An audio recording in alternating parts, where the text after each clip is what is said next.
Nelson Piquet então venceu o Grande Prêmio do Brasil com a lindíssima Brabham BT52 e em segundo não chegou ninguém. Como é que é? Como assim? Então, e não é só isso. O cara que chegaria ou que chegou em segundo teve um problema no reabastecimento, o carro pegou fogo, ele pulou fora. Quando apagaram as chamas, ele foi mandado de volta para o cockpit e escalou de nono para a segunda posição. Pois é, e você está em Pequenas Grandes Histórias, sempre aqui no Splash & Go. Você já sabe uma pequena história sobre a Fórmula 1 ou não, desde que seja rapidinha, legal de contar e bacana de saber. Vamos lá.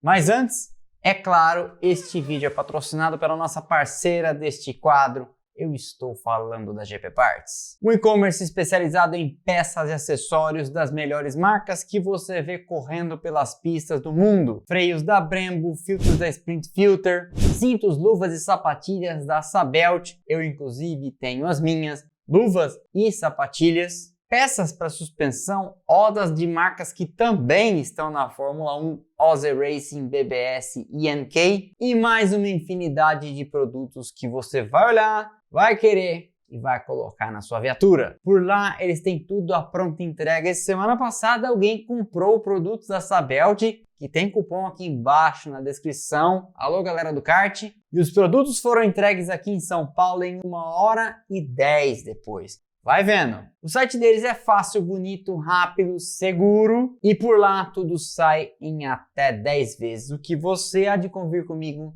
dá aquela facilitada. Não dá? Ou se dá. Então acabando aqui, confira o link na descrição. Vai no site da GP Parts que você vai curtir alguma coisa e seu carro também. Então é isso.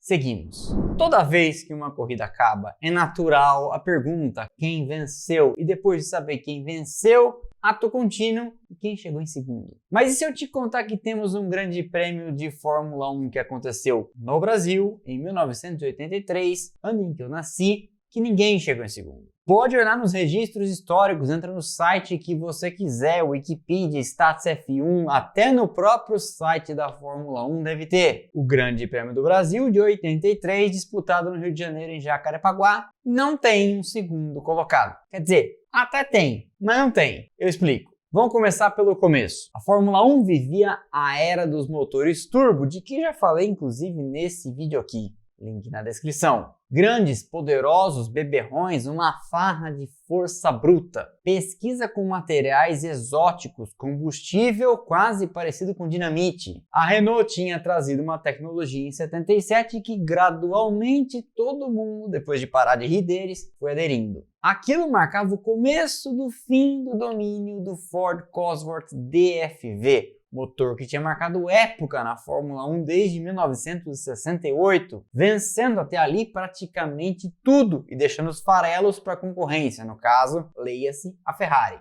O movimento foi lento, mas decisivo. Uma a uma as equipes foram migrando, correndo atrás de fabricantes que ajudassem a pagar a conta e largando o DFV para as menores. E exatamente em 1983 esse movimento estava a pleno, com força total. A Lotus começou o ano de Cosworth e terminaria como cliente da Renault. A Brabham e a ATS já tinham começado o ano de BMW Turbo. A Williams migraria para a Honda, igualmente a equipe Spirit. A McLaren viria de Tag Porsche, a Alfa Romeo já estava de turbo e a Toleman com os motores de Brian Hart também comprimidos. A diferença era colossal. E por isso, por mais inusitado que possa parecer, as equipes foram trocando de motor no meio do ano, porque não dava para esperar a próxima temporada. A Williams foi uma delas, campeã em 82 de Cosworth, no meio do ano mudaria para os motores da Honda. A primeira corrida do ano, em Jacarepaguá, Rio de Janeiro, sob o tradicional sol escaldante, foi realizada em 13 de março. Numa pista com curvas de média e de alta e uma longa reta, potência de motor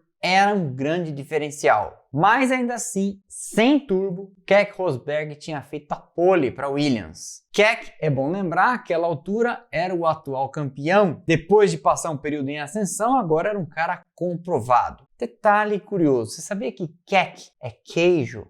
Então nós temos um campeão mundial de Fórmula 1 com o nome de queijo. com K, mais queijo. Ele tinha começado pela equipe Theodore nos anos 70, passou pela Wolf e quando a Wolf foi absorvida pela equipe Fittipaldi, foi herdado pelos irmãos Emerson e Wilson. Fez dupla com Emerson, deu trabalho e no final de 81 é roubado pela Williams para correr 82. Sagra-se campeão com apenas uma vitória naquele ano triste, recheado de tragédias. E começava o ano de 83 na pole position com a moral lá em cima. Campeão da temporada anterior. Empurrado por um motor BMW, Nelson Piquet partiu em quarto e rapidamente escalou para a primeira posição. Rosberg seguiria num sólido segundo lugar até parar para o reabastecimento e tem então um incêndio no seu carro. Extintores são acionados, ele pula fora do cockpit e depois que o fogo é apagado, é mandado de volta. Reza a lenda que Patrick Head pegou ele pelo braço e falou: "Meu, volta pro carro e continua". Ele entra no cockpit, é novamente amarrado, a equipe dá um tranco para fazer o motor funcionar e ele volta para a pista. Àquela altura tinha perdido a segunda posição e era nono. Na volta 31, ultrapassa o suíço Mark Sutter. Na volta 34, Jacques Laffite, não confundir com Latifi. E na mesma volta ainda ultrapassaria Derek Warwick. Na 43, Patrick Tambay da Ferrari é a próxima vítima, e ele já era quarto. Na 46, ultrapassa Alain Prost e já entra para o pódio. E na 52, ultrapassaria a McLaren de Niki Lauda. Uma baita exibição que acabaria não premiada, porque ele cruzaria a linha de chegada na segunda posição, mas depois seria desclassificado pelos comissários. O motivo? O carro foi empurrado e isso era ilegal. Com isso, o Grande Prêmio do Brasil de 1983 não teve um segundo colocado. Rosberg foi ao pódio, estourou champanhe, apareceu na foto, escapou de um incêndio, caiu para nono, escalou novamente para segundo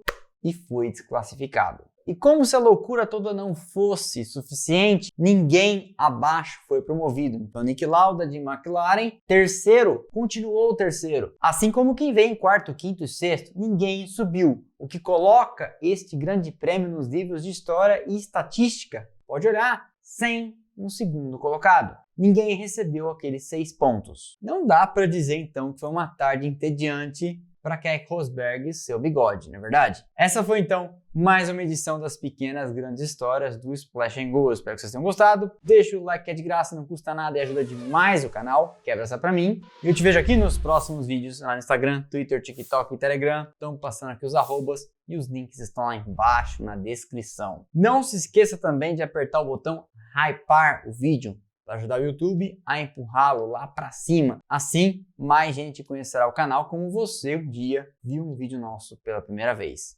Combinado? Se você quiser receber notificação dos nossos vídeos, que são de 80 a 90 por mês todo mês, aqui embaixo também temos grupos de Telegram e de WhatsApp, onde você entra e passa a receber um push assim que eu publico cada um deles. E não ficamos dependendo nem você nem eu do YouTube lembrar de te lembrar. Valeu então e aquele abraço.